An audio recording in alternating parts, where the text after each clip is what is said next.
ముఖ్యమంత్రి శ్రీ వైఎస్ జగన్మోహన్ రెడ్డి గారిపై ఈరోజు విజయవాడలో జరిగినటువంటి దాడిని ప్రజాస్వామ్యవాదులందరూ కూడా తీవ్రంగా ఖండించాల్సినటువంటి అవసరం ఉంది. ప్రజాస్వామ్యంలో ప్రజల కోసం పనిచేసేటువంటి పాలకుడి పైన దాడులు చేయించేటువంటి ఒక విష సంస్కృతికి ఈనాటి ప్రతిపక్షాలు పాల్పడుతున్నాయని, ప్రధానంగా ప్రతిపక్షాలను ఎందుకు కోట్ చేస్తున్నానంటే, ముఖ్యమంత్రి గారు ఏ జిల్లా పర్యటనకు వెళ్ళినా సెక్యూరిటీ చాలా అలర్ట్ అయ్యి ఆయన సెక్యూరిటీ కోసం పలు చర్యలు తీసుకునేవారు.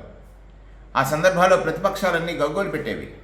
పరదాల ముఖ్యమంత్రి అని, ముఖ్యమంత్రి గారు వస్తుంటే షాపులు మోస్తున్నారని, ఇటువంటి పలు ఆరోపణలు చేసినటువంటి ప్రతిపక్షాలు ఈరోజు ప్రజాబాహుల్యంలో ప్రజలకు అభివాదం చేస్తున్నటువంటి ముఖ్యమంత్రి గారిపైన రాడిదాడి అంటే అది క్యాటర్పిల్లర్తో జరిగిందా, దేనిది ఇన్వెస్టిగేట్ చేయాల్సిన అవసరం ఉందా అనుమానం ఉంది.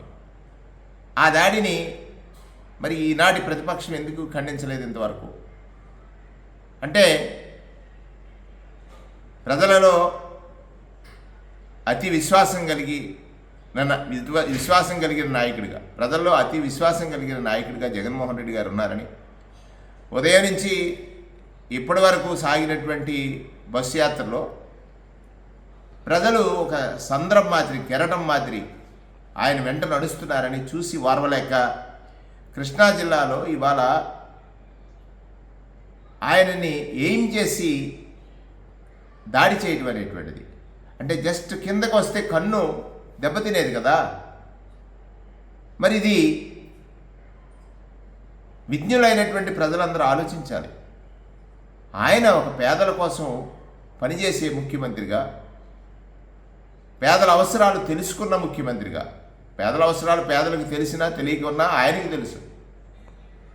ఇవాళ ప్రజల్లోకి వచ్చినప్పుడు ప్రజలు తండోపతండాలుగా ఆయన వెంట నడుస్తుంటే చూసి వారవలేని కుట్రపూరిత రాజకీయాలకు తెరదీసినటువంటి ప్రతిపక్షాలు ఈ విషయాన్ని ప్రజలు గమనించాలి.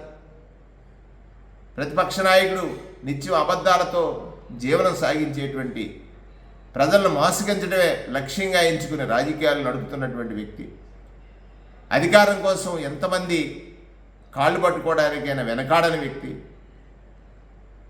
దిగజారుడు రాజకీయాలకి వేదికైనటువంటి వ్యక్తి ఈ రాష్ట్రంలో ప్రతిపక్షంలో ఉన్నాడు. వారు ఈ చర్యలకు పాల్పడటం అనేటువంటిది ప్రజాస్వామ్యవాదులందరూ తీవ్రంగా ఖండించాలని, నేను స్పష్టంగా ఇది తీవ్రమైనటువంటి చర్య, ఖండించాల్సినటువంటి బాధ్యత ప్రతి పౌరుడిపైన ఉందని నేను ఈ సందర్భంగా తెలియజేస్తున్నాను.